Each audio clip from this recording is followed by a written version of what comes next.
Mesdames et messieurs, bonsoir. Merci de nous accueillir chez vous en cette nouvelle semaine. Je suis ravi de vous retrouver pour cette édition de 19h du journal d'Alizé Télévision en ce lundi 21 novembre. Voici tout de suite quelques-uns des titres qui seront développés dans ce journal. À l'occasion de la semaine école-entreprise, les collégiens et lycéens sont appelés à se familiariser avec le monde du travail, une opportunité aussi pour mettre en avant les métiers manuels trop longtemps décriés. Le concept masculin de femme potomitan de la famille s'écroule, le père guadeloupéen est de moins en moins absent, il tient et revendique même son rôle. Elle concerne non seulement le corps mais aussi l'esprit et l'hygiène de vie, découverte avec la médecine ayurvédique, une tradition ancestrale indienne pratiquée en Guadeloupe. Le journal Roni Nabal. Et l'invité de notre journal ce soir sera Mylène Vincent, médiatrice familiale à l'association Attitude Médiation. Avec elle, nous parlerons de la Semaine nationale de la médiation familiale. Jusqu'à vendredi se déroule la semaine école-entreprise en Guadeloupe et dans les autres régions de France. Un rendez-vous initié en 2000 pour rapprocher le monde éducatif et celui de l'entreprise. C'est l'occasion de familiariser les collégiens et les lycéens au monde de l'entreprise dans lequel ils doivent être plongés par la suite. Ce matin, c'est au lycée des métiers de l'hôtellerie et du tourisme que le coup d'envoi de l'édition 2016 a été donné. Reportage Muriel Barlay. Ouverture de la 17e semaine école-entreprise au lycée des métiers de l'hôtellerie et du tourisme à Gosier. Depuis 2000, l'opération permet aux collégiens, aux lycéens et à leurs enseignants de rencontrer des professionnels et de se familiariser avec le monde de l'entreprise. L'occasion de créer ou renforcer les liens entre établissements scolaires et sociétés, car celles-ci sont aussi amenées à recruter des stagiaires ou des apprentis. Chaque année, on constate que les entreprises sont de plus en plus mobilisées pour accueillir nos jeunes en formation, ne serait-ce que dans les stages, malgré les contraintes qui sont faites aux entreprises en termes d'indemnisation, en termes de mobilité, de restauration et de tutorat. Et on voit bien que le tissu économique de la Guadeloupe, qui est constitué essentiellement de petites entreprises, nécessite aussi un accompagnement particulier des entreprises pour pouvoir effectivement favoriser ce genre de travail. En 2010, le ministère de l'Éducation nationale et le MEDEF, le Mouvement des entreprises de France, ont renouvelé leur volonté d'organiser cette semaine en signant un accord cadre. Pour les représentants locaux de cette organisation patronale, ce partenariat est en effet indispensable. Nous avons au sein de ces établissements la main-d'œuvre, si vous voulez, la ressource humaine guadeloupéenne de nos entreprises de demain, c'est là qu'elle est. C'est là qu'on viendra pour recruter et c'est elle qui demain fera toute la richesse de nos entreprises. Donc il est capital pour nous d'avoir un œil sur ce qu'est aujourd'hui la formation, vers quoi elle s'oriente, pour qu'elle puisse en tout cas s'adapter et être à jour par rapport à nos besoins, par rapport à nos demandes, qu'elle soit toujours au diapason de tout le développement de l'entreprise guadeloupéenne et des besoins de l'entreprise guadeloupéenne. Cette opération est aussi l'occasion de valoriser la voie professionnelle et les métiers manuels. Cette année, 4 meilleurs ouvriers de France ont été invités. Ils iront à la rencontre des élèves pour parler de leur profession et tenter de les motiver. Beaucoup de jeunes ne croient plus en eux parce qu'ils n'ont pas de bons résultats scolaires, parce que la motivation ou l'accompagnement, l'environnement familial n'est pas présent. Et je pense que tout ça, ça fait partie de la motivation. Et je dirais aux parents qu'il faut accompagner leurs enfants, croire en eux. Il faut aux enseignants croire et pousser nos jeunes dans la voie qu'ils souhaitent réaliser. Tout métier, je vais me battre pour les métiers manuels puisque je suis issue de métiers manuels. Tous les métiers manuels, il en existe une multitude que souvent on ne soupçonne même pas. Des joailliers, des bijoutiers, des maroquiniers, tous sont des métiers d'art et de création. Après, il y a bien évidemment tous les métiers de service, donc le service à la personne, la coiffure, l'esthétique. Le monde du travail est très très diversifié aujourd'hui. Il ne faut pas rester dans des catégories qui sont restrictives. Ouvrez-vous, regardez ce qui se fait et croyez en vous. La semaine école-entreprise, ce sont donc des visites, des conférences, des rencontres ou encore des stages. Une manifestation qui concerne plus de 200 000 élèves dans toute la France. Former un réseau d'établissements susceptibles d'anticiper et d'accompagner les mutations et le développement des compétences et de l'emploi dans le secteur du tourisme en prenant en compte les besoins spécifiques de l'archipel de Guadeloupe. Voilà l'objectif du concept dénommé TIVAG, un campus des métiers et des qualifications adapté aux ambitions de la Guadeloupe dans le domaine de l'industrie touristique. Muriel Barlagne nous en dit plus. Une nouvelle façon de se former dans le secteur du tourisme avec le campus TIVAG. Le campus des métiers et des qualifications du tourisme intégré et de la valorisation de la Guadeloupe a été présenté au lycée des métiers de l'hôtellerie et du tourisme. Ce lycée fait partie des 3 établissements à l'origine de ce concept avec le lycée professionnel Augustin Aron de Bémao et le lycée polyvalent Hyacinthe Bastaro de Grandbourg à Marie-Galante. Le campus TIVAG résulte d'un partenariat renforcé entre l'État, la région et le monde de l'entreprise. Le campus des métiers et des qualifications, le campus TIVAG de la région Guadeloupe et de l'Académie Guadeloupe est un dispositif qui fédère toutes les énergies autour d'un secteur, le tourisme, et des métiers connexes, des qualifications connexes, des qualifications du tourisme et des qualifications également dans le secteur de l'accueil, de la commercialisation, de la gestion.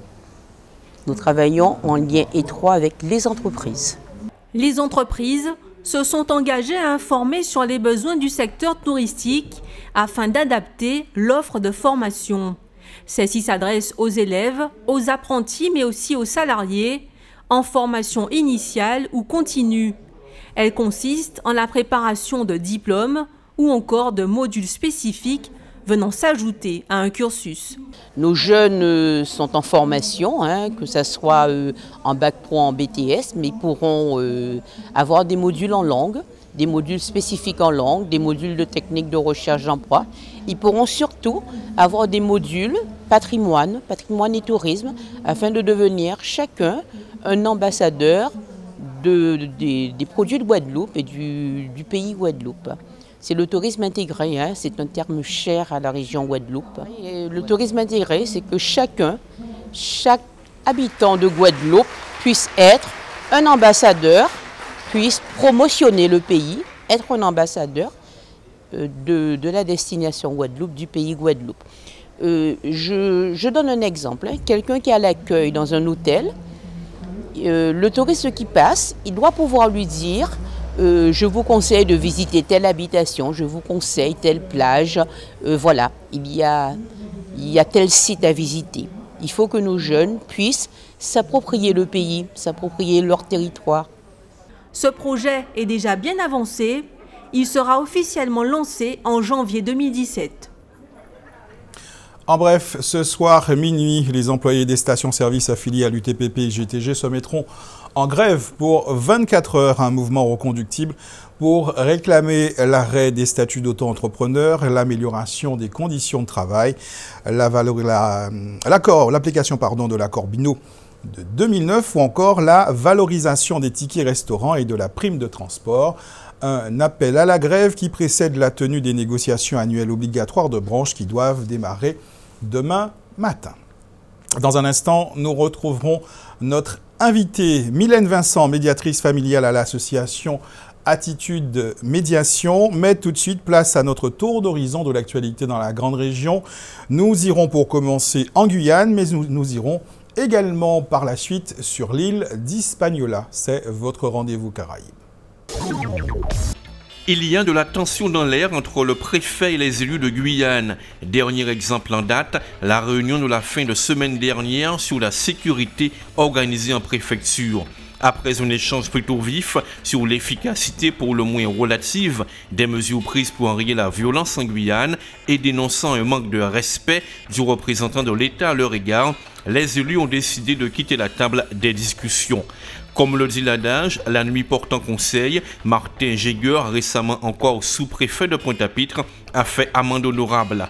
Dans un courrier adressé aux élus, le préfet a présenté des excuses, précisant qu'il n'est de pire sot que celui qui ne reconnaît pas ses erreurs. Pour lutter contre l'insécurité, les élus proposent notamment au gouvernement d'appliquer les dispositifs que permet l'état d'urgence et d'éradiquer les foyers de délinquance dans les quartiers identifiés depuis longtemps. Il faudra attendre le 29 décembre pour connaître les résultats définitifs du premier tour de l'élection présidentielle qui s'est déroulé le 20 novembre en Haïti.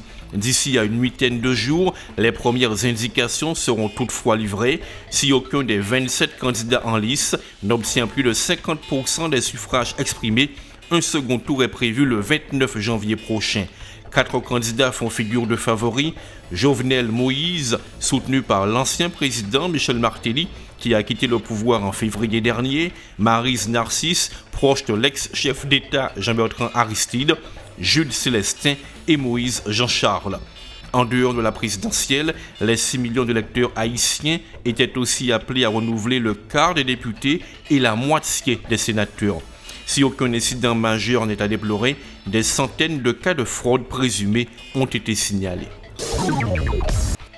Pas moins de 30 000 personnes ont dû être déplacées en République dominicaine en raison des inondations qui ont suivi les pluies diluviennes qui se sont abattues ces derniers jours sur le pays. C'est surtout le nord-est qui a été touché, en particulier un lieu symbolique, la station balnéaire de Puerto Plata, qui se trouve à 200 km de la capitale Saint-Domingue. Dans cette région, des vagues de boue ont envahi des maisons et détruit des ponts. Le mauvais temps intervient 1 mois et demi après le passage de Matthew sur l'île. L'ouragan avait commis de nombreux dégâts et causé la mort de 4 personnes. L'association Attitude Médiation organisait en fin de semaine dernière un dîner-débat sur le thème « L'homme guadeloupéen face à la séparation et à la parentalité ». Une action menée en amont de la Semaine nationale de la médiation sociale qui a permis de mettre en lumière une réalité, celle de l'évolution de la place et du rôle du père auprès de l'enfant. Visiblement, les pères sont de plus en plus présents dans l'existence de leurs enfants. Les détails avec Joël Saint-Sidi. L'absence du père de la cellule familiale, mythe ou réalité? En tout cas, l'idée a déjà fait son chemin. Elle a d'ailleurs souvent fait froid lorsqu'il fallait chercher les causes des difficultés au sein de la famille. Aujourd'hui, les choses semblent changer. De plus en plus, nous observons que les jeunes pères demandent, revendiquent le droit d'élever leur enfant, d'être présents auprès de leur enfant, que ce soit au niveau affectif, que ce soit au niveau matériel, que ce soit au niveau éducatif. Ils revendiquent ce droit-là. Une nouvelle tendance largement observée par les professionnels de la famille, mais qui semble paradoxalement déstabiliser les mères de famille. Parce que c'est vrai que c'est une place que les pères viennent prendre, viennent occuper. Et je vous donne un exemple simple. Ma génération, les mères revendiquaient, lorsqu'elles n'étaient pas mariées, le fait que le père puisse reconnaître leur enfant. Aujourd'hui, les jeunes mères, lorsqu'un père va reconnaître son enfant, à leur insu, quelquefois, puisque quelquefois le couple s'est déjà dissous, le couple conjugal, et puis elles le vivent comme un coup de couteau dans le dos, et elles le disent.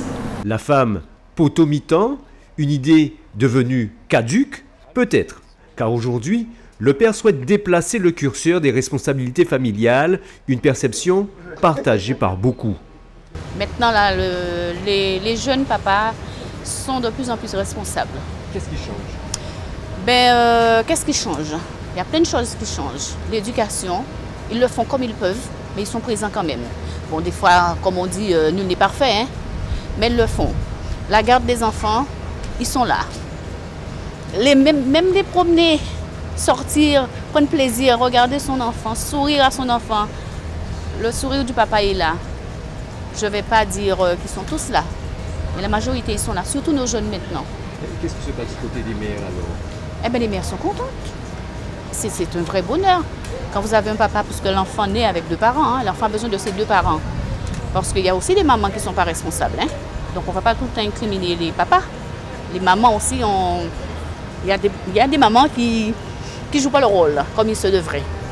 Comme des papas qui ne jouent pas le rôle. Mais je félicite quand même nos jeunes papas d'aujourd'hui. On peut penser quand même que chaque époque a un but particulier. Nous tenons ça, nous tenons qui était bien, mais il y a aussi ça qui est bien aussi. Mais avec l'évolution, nous voyons quand même que la société là est à la décadence. Et puis, on peut penser quand même qu'ils méritent d'autres éducations. C'est faute à ces papas-là? Peut-être pas à 100%. Je pense qu'effectivement ça évolue parce que la femme justement est de moins en moins au foyer. Elle a pas mal d'activités déjà professionnelles et à l'extérieur. Donc à un moment donné, il faut essayer de compenser avec le père, effectivement. Il faut déjà se dire que dès le départ, le père a autant de droits que la maman. D'accord? Donc même si le père maintenant n'est pas qu'un géniteur, mais le père est celui qui veut assumer aussi son rôle, c'est-à-dire nourrir, héberger. Et d'ailleurs, devant les tribunaux, le père le revendique. Papa Pala, c'est maman tout seul qui donne en misère, un refrain culte de notre patrimoine musical, devenu aujourd'hui peut-être obsolète. Et c'est l'heure de retrouver l'invité du journal de ce soir, Mylène Vincent. Bonsoir. Bonsoir. Vous êtes médiatrice familiale à l'association Attitude Caraïbes et vous êtes venue nous parler... Attitude Médiation, excusez-moi, vous êtes venue nous parler de ce rôle de médiation, mais également de la Semaine nationale de la médiation familiale qui se déroule jusqu'au 27 de ce mois. Alors, première chose, quel est le champ d'intervention de l'association Attitude Médiation ? Attitude Médiation, c'est une structure de médiation familiale principalement, mais nous faisons aussi ce qu'on appelle l'espace rencontre et la médiation scolaire et la médiation en milieu carcéral. La médiation familiale intervient, comme son nom l'indique, principalement dans la famille pour la résolution de conflits, le rétablissement de la communication entre les personnes et faire en sorte que par cette communication, elles trouvent elles-mêmes des solutions aux différends qui les opposent. Alors, donc uniquement dans la famille. Qui fait appel à vous et comment vous intervenez auprès de ces personnes? Alors, la démarche peut être spontanée. Les personnes elles-mêmes peuvent recourir à la médiation familiale en faisant la démarche de nous contacter, soit à notre siège à Pointe-à-Pitre ou à notre antenne à Basse-Terre. Et sinon, s'il y a une procédure en cours, le juge aux affaires familiales peut orienter les personnes en médiation. Alors, est-ce que vous intervenez justement quand rien ne va plus ou est-ce que vous êtes là pour éviter justement que ça n'aille pas? Alors, la médiation, il faut savoir qu'elle peut intervenir à tout moment. Avant, pendant ou après toute procédure judiciaire.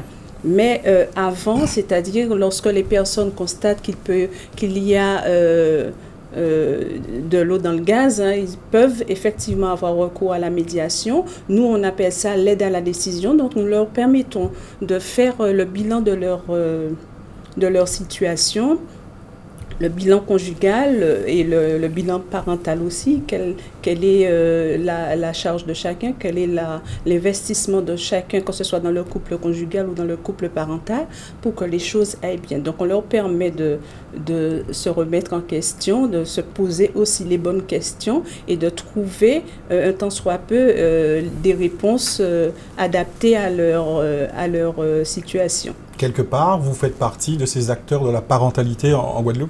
Tout à fait, puisque nous travaillons beaucoup avec les parents, permettre à chacun d'investir son rôle, de faire en sorte qu'ils prennent part activement dans la vie de leurs enfants et qu'ensemble, il y a une coparentalité pour que justement ces enfants-là puissent bénéficier de l'attention, de l'investissement de chaque parent dans leur vie. Et des deux parents, justement, cette question de coparentalité, l'un des thèmes abordés au cours de cette semaine de la médiation familiale est justement la place du père, on l'a vu dans le reportage, dans l'éducation des enfants. Le positionnement du père a beaucoup changé avec le temps. Oui, alors, c'est un constat que nous avons fait dans notre pratique, mes collègues et moi, il y a beaucoup plus de demandes spontanée des papas pour une médiation familiale dans le cadre des séparations, afin qu'ils retrouvent ou assument leur rôle de parents auprès de leurs enfants. Aussi, nous avions beaucoup de dossiers qui arrivent des juges aux affaires familiales où les papas sont en demande pour justement accomplir ce rôle-là.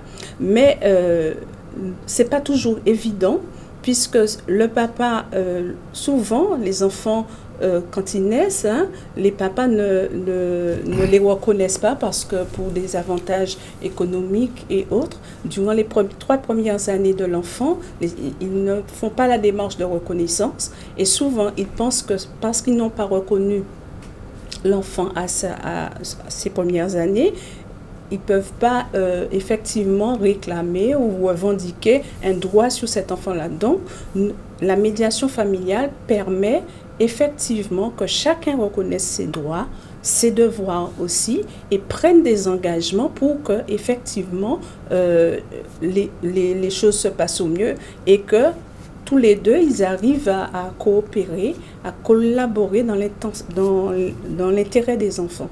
Alors, vous organisez, je le disais, un dîner-débat sur le thème « L'homme guadeloupéen face à la séparation et à la parentalité ». C'était vendredi. Qu'est-ce qui est ressorti de ce rendez-vous ? Oui, alors, ce rendez-vous a été très enrichissant. Nous avions eu des intervenants de qualité, et notamment Monsieur Pierre-Yves Chicot, je dirais maître parce qu'il est aussi avocat, et maître Robert Valérius, ont fait chacun donner chacun leur vision de la chose. Il en est ressorti que le père, effectivement, comme je vous l'ai dit tout à l'heure, cherche à s'investir davantage dans la vie de ses enfants. C'est vrai qu'il y a 30, peut-être 40 années de cela, le papa était là, hein, même s'il n'était pas là physiquement, mais il était présent dans la vie de l'enfant. Il savait qu'il avait un papa et ce père-là assumait particulièrement le côté économique pour la famille. Par contre, avec le temps, surtout maintenant depuis une certaine loi qui a été votée, on a commencé à voir l'absence des parents des pères, aux côtés des enfants. Donc maintenant, le bilan est que effectivement la tendance s'inverse. Alors ça, c'est l'une des actions que vous avez menées en amont de cette semaine. La semaine a débuté aujourd'hui. Quelles sont les autres actions qui sont prévues dans le cadre de cette semaine nationale de la médiation familiale en Guadeloupe? Oui, alors la semaine commence effectivement aujourd'hui, 21 novembre, et se termine au 27 de ce mois. Nous avons au cours de cette semaine des portes ouvertes tous les jours où les personnes peuvent venir spontanément pour connaître le service et effectivement avoir des entretiens d'information s'ils le souhaitent. Par contre, nous, parallèlement, nous organisons des ateliers thématiques complètement gratuits à l'attention des papas, notamment une école de coiffure avec des professionnels de la coiffure pour apprendre aux pères qui reçoivent leurs petites filles à domicile dans le cadre d'une séparation, même s'ils ne sont pas séparés, hein, mais qui veulent apprendre, qui veulent vraiment avoir à partager ça avec leurs enfants. Ils viendront pour apprendre comment faire, enfin quelques techniques pour pouvoir assumer ce rôle-là. Et nous avons aussi un atelier hygiène et communication, c'est plus vers les adolescents, dans la mesure où ils vont parler sexualité, comment un père peut aborder ce sujet-là avec ses enfants. Nous avons aussi un 3e atelier qui est aussi pour les petits, hein, un peu plus petits, les bébés même, sur l'hygiène et les soins pour les petits-enfants, les soins et alimentation pour les petits-enfants. Alors, est-ce que ces ateliers sont uniquement ouverts et réservés aux pères qui sont dans des situations de difficulté familiale, ou est-ce que n'importe quel père qui souhaite avoir justement des informations pour mieux gérer son rôle de père peut y participer? Oui, bien sûr, c'est ouvert à tout le monde. D'ailleurs, on a fait beaucoup de pubs en ce sens, que les papas peuvent spontanément faire la démarche de venir. Mais comme nous rencontrons surtout un public où les pères sont en conflit avec les mères, c'est pas pour donner un privilège au papa, pas du tout, mais c'est pour contribuer aussi à ce que les choses puissent changer. Merci beaucoup Mylène Vincent d'avoir été notre invitée. Je rappelle que vous êtes médiatrice familiale à l'association Attitude Médiation. C'est moi qui vous remercie. On a juste oublié de dire où vous vous situez si les gens veulent participer à ces ateliers. Nous sommes au 13 quai Lefebvre à Pointe-à-Pitre, hein. C'est le siège d'Attitude Médiation. Sinon, nous sommes à Basse-Terre, à notre antenne au 22 rue Alexandre Isaac. à Basse-Terre. Et les ateliers ont lieu sur les deux sites. Sur les deux sites. Donc, il faut téléphoner pour s'inscrire éventuellement. Donc, au 06 90 37 25 37. Là, le numéro de téléphone donc de l'association Attitude Médiation. Merci encore une fois. C'est moi qui vous remercie. L'association donc qui vous invite durant toute cette semaine, c'est jusqu'à dimanche à venir rejoindre donc ses membres. Je vous propose pour terminer ce journal de découvrir une pratique thérapeutique vieille de 5000 ans qui prône la recherche de l'harmonie et du bien-être, une médecine issue de la tradition indienne, considérée comme la plus ancienne médecine holistique du monde.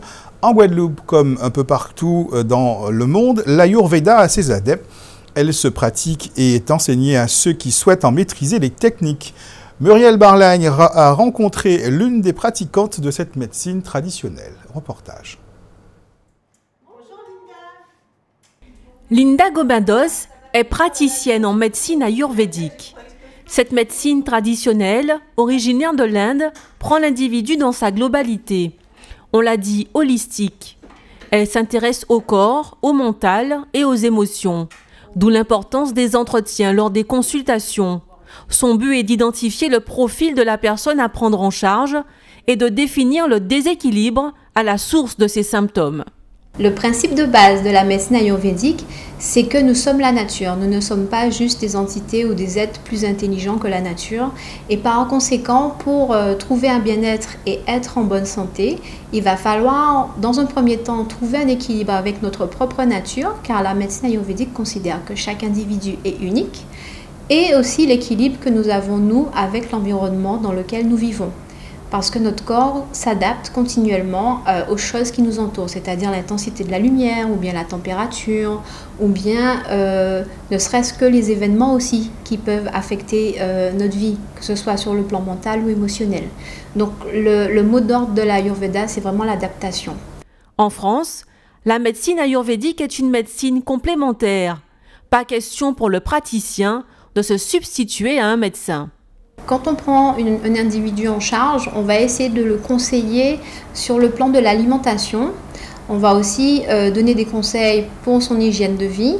On peut donner des plantes, ça va dépendre du cas, mais ça arrive qu'on donne des plantes pour pouvoir améliorer soit la digestion, le sommeil ou autre chose. Et aussi, ça nous arrive de donner des conseils pour les soins et le développement personnel aussi. Rappelez-vous qu'un individu, c'est un individu complet. Cela fait 3 ans que Muriel consulte Linda Gobandos. Elle a fait un AVC il y a 7 ans. Depuis, elle est hémiplégique et doit vivre avec un défibrillateur. Elle est donc suivie par des professionnels de santé classiques, mais elle a ressenti le besoin de compléter cette prise en charge par l'Ayurveda. Pour elle, Linda Gobandos a prévu essentiellement des massages à l'huile de sésame. C'est un rendez-vous que je ne veux pas rater. D'abord, ça commence par ça, donc c'est déjà très important. C'est mon instant à moi, donc c'est un recentrage un petit peu sur mon élément corps, qui est déjà très, très fragilisé, très abîmé, et qui là se reconstitue, un petit peu se ressource. Donc pour moi, c'est un ressourcement essentiel. Donc, parce que moi, je suis dans la partie soins, puisque je pratique avec Linda des soins toutes les semaines. Et c'est vraiment du haut du crâne au doigt de pied, donc, et tout y passe. Donc je veux dire que ce massage en profondeur aux huiles chaudes sur tout le corps, c'est quelque chose qui me réénergétise véritablement. J'en ai vraiment besoin. Cette méthode corporelle est appelée Abhyanga. Elle n'est pas seulement utilisée pour soigner. Pratiquée avec de l'huile tiède réchauffée au bain-marie, c'est un rituel quotidien. Il permet de tonifier la peau, renforcer les muscles et les défenses immunitaires, détendre le système nerveux et les tensions musculaires, évacuer les toxines. L'Abhyanga fait partie des techniques que Linda Gobandos transmet lors de ses formations en Ayurveda. Agnès Ponama est une stagiaire assidue. Le fait qu'on puisse se soigner avec tout ce qui nous entoure, la nature, ça a toujours été quelque chose... des choses qui m'ont fascinée, donc c'est pour ça que je me suis toujours penchée vers l'Ayurveda. L'Abhyanga ne représente que 5% de toute la gamme de soins possibles en Ayurveda. Âgée de plus de 5000 ans, cette science, considérée comme la mère de toutes les médecines, est toujours bien d'actualité. Bientôt la fin de ce journal. Sachez que les habitants du bourg des Abîmes seront privés d'eau entre 22h et ce soir et 6h demain matin. Demain soir, ce sont ceux de Sainte-Anne qui n'auront pas d'eau au robinet en raison des délestages programmés par le SIAG sur son réseau. Un point sur la météo. Le beau temps laisse place progressivement à une alternance d'éclaircies et d'épisodes pluvieux. C'est surtout le sud de l'archipel qui devrait connaître ses averses dans la nuit. Demain, le soleil sera bien présent, mais quelques averses sont à craindre. Elles toucheront la partie centre de la Guadeloupe. Côté qualité de l'air, nous serons dans le vert avec un indice Atmo de 2, annoncé par Guader. Je vous souhaite de passer une excellente soirée sur Alizé Télévision. Rendez-vous demain, 19h, pour un nouveau point sur l'actualité locale et régionale.